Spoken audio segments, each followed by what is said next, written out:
Hi, I'm Tim Tuason and welcome to Mototesto. Ngayon, meron tayong sineset up na dalawang UTE tray canopy. So this is an Australian UTE tray canopy. Yung mga nakikita nyo sa Australia na astig yung mga rig setup nila. So ito yun. So we have the Boss Aluminum, dalawang vehicle. So we have two LC70 series Land Cruiser. So let's do a walkthrough. Ito, nakasetup na to ng ARB with the ARB winch. Full ARB to pag makikita nyo. All ARB accessories ang nakakabit. Even the suspension. Naka-lift na siya, tires. So, but ang highlight natin dito is this Boss Aluminum tray. It's being outfitted currently. So, ano-ano ba mga feature nito?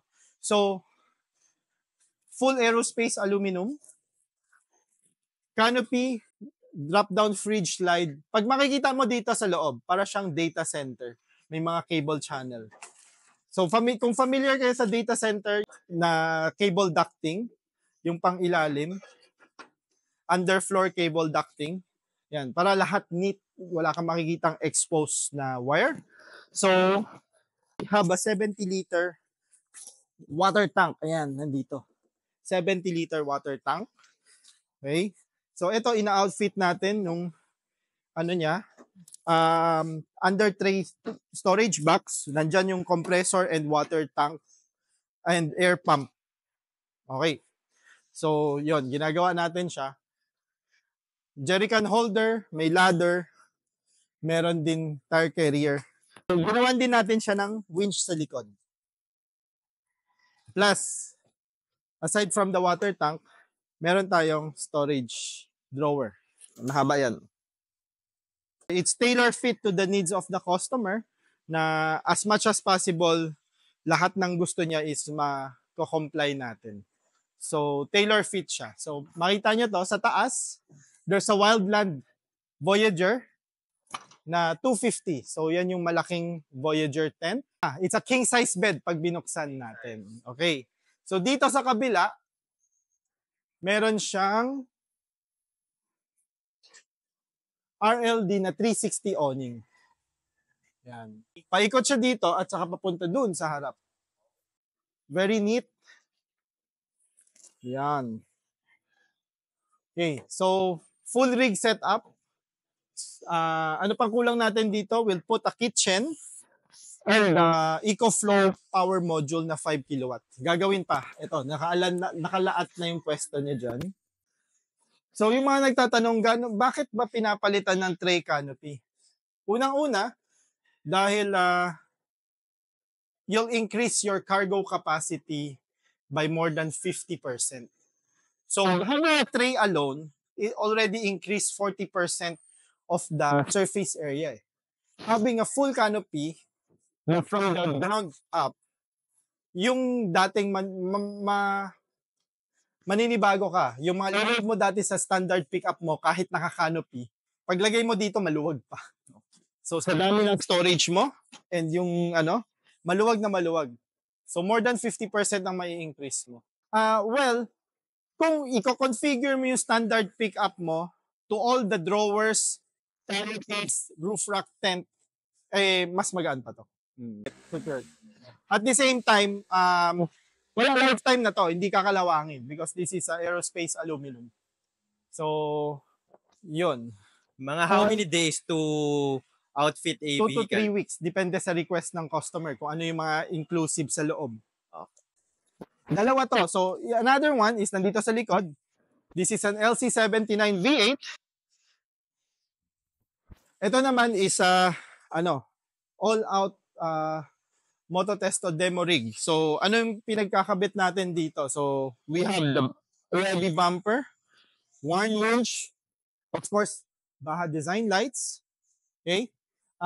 GME and multiband radio, okay?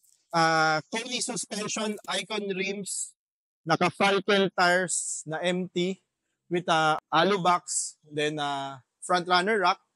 So, ano ba pinagkaiba ng front runner rack sa ARB base rack? So, if gusto mo magkaroon lang ng rack na standard lang, na meron kang flat rack, na hindi mo pa alam yung gusto mong ilalagay, but a bit value for money, go for ARB-based rack. Pero kung gusto mo na in long term, mas makakatipid ka at marami kang ilo-load ng mga gamit na iba-iba na at saka accessories, go for frontrunner. In long term, mas mahal si frontrunner pero mas makakatipid ka in long term dahil ready mountable ang frontrunner rack. So lahat ng accessories mo, hindi mo kailangan bilhan ng bracket. Ang ARB-based rack kasi you need the bracket to mount each accessory. Ito, per slot, nakaabang na. Walang special tool. Kailangan mo lang ng number 8 na M8 hex nut. Pasok na lahat ng any ma-imagine mong accessory. As wild as you want to mount a lazy boy dyan sa taas, pwede L-type bracket lang yan. Saka hex 8 na nut. Awning, under rack table, shovel, fire extinguisher, Max lahat tracks. na imagine mo, max lahat. tracks, lahat pwede natin ma-fit. So, ganon ka versatile yung frontrunner. This is an alu box. This is an aerospace box that's used by NASA and other space agency to transport sensitive equipment and gears to International Space Station. Bakit siya special? It's because it's a lightweight, weatherproof, static proof, and mabilis siya mag-dissipate ng heat. Yung ibang klaseng aluminum siya. It's a bit expensive but makikita nyo siya sa lahat ng movie na panoorin nyo na merong action or sci-fi movie. Definitely guarantee ko may alu box dyan. Handmade in Denmark. So, but hindi yan yung special ano natin dito highlight. Ito, this one. All option built. This is an all option built Boss aluminum. 90% complete. Ba't ko sinabing 90% complete? Actually, tapos na to lahat eh. Ang kulang na lang natin dito, mapapansin nyo ba't may malaking gap dito. Okay? Sa kanila parang ang haba. Because the Boss aluminum team from Australia will come here to the Philippines. And first, in the Philippines, na i-chop off natin ng LC79 chassis and i-extend natin to dito. So, magiging extended wheelbase. Yung mga nakikita nyo sa Australia na 300mm chassis extension ng LC79, ito yon. But, tinatapos lang muna natin tong taas. So, ano ba to? So, we have the full system ng Red Arc na tinatawag na nating Red Vision. Ito na yung pinaka-high-end ng Red Arc na meron tayong full control, na meron siyang water sensor, solar input, shore power. Ibig sabihin, ano yung shore power is sa bahay mo, pwede mo isaksak sa outlet, magcha-charge pa rin siya para i-top up niya yung battery mo habang hindi ka pa umaalis. And nandito lahat ng control. We have the refrigerator control, the lighting controls, power nung tent sa taas, and yung accessory like Eco X Gear kung iba pang accessory nyo mapili. Ito naman is a ceiling rack. So, ang tawag dito is gun case. So, storage siya ng rifle sa ceiling. So, lockable. And, yun, bababa mo na lang pag kailangan mo. Nakalock siya ngayon, baka may laman.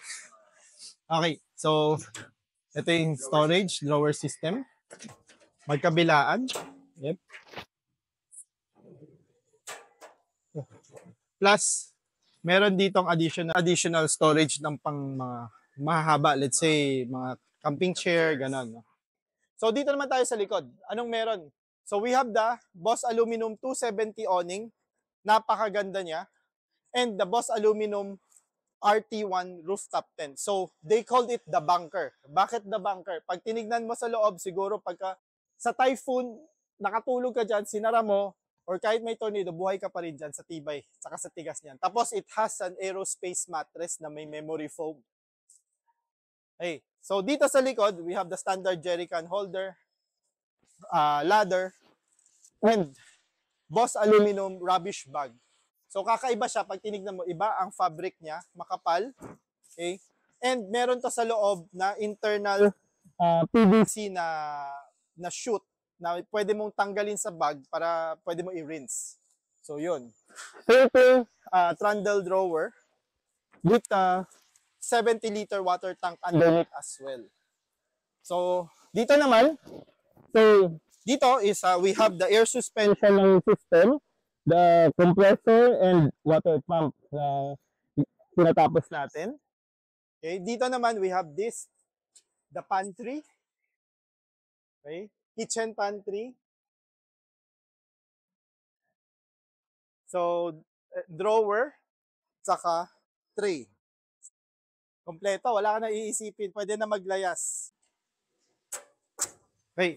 So dito, ito another kakaibang setup. So we have the fridge and the freezer. Not the usual na chest type fridge. And ito, we have the chest freezer. So, anong kakaiba nito? This system will save you almost 70 kilo of weight. Dahil pagka naka-chest type fridge ka, kailangan mo ng drop-down fridge slide. Yung drop-down fridge slide na yan, weighing 70 kilo. And yung chest type fridge, mabigat.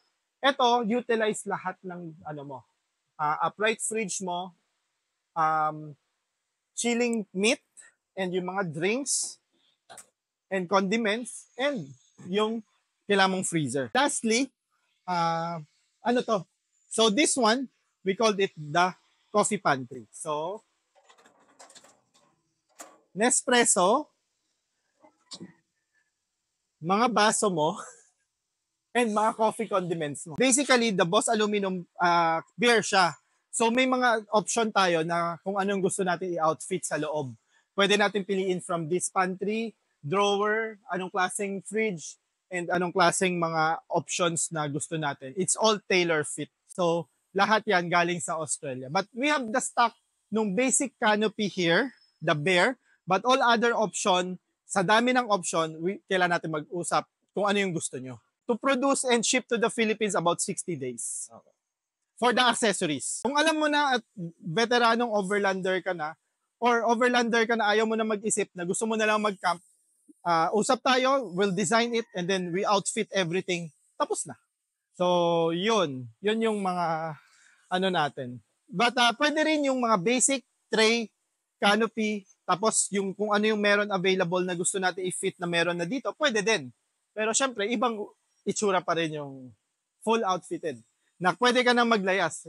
So definitely, pag ginawa mo yan, baka palayasin ka rin ng asawa mo. Alright. So, yan yung dalawang Boss Aluminum na ginagawa natin ngayon.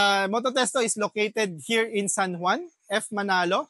Ma-check nyo, search it Mototesto Overland Equipment Philippines sa Google Map.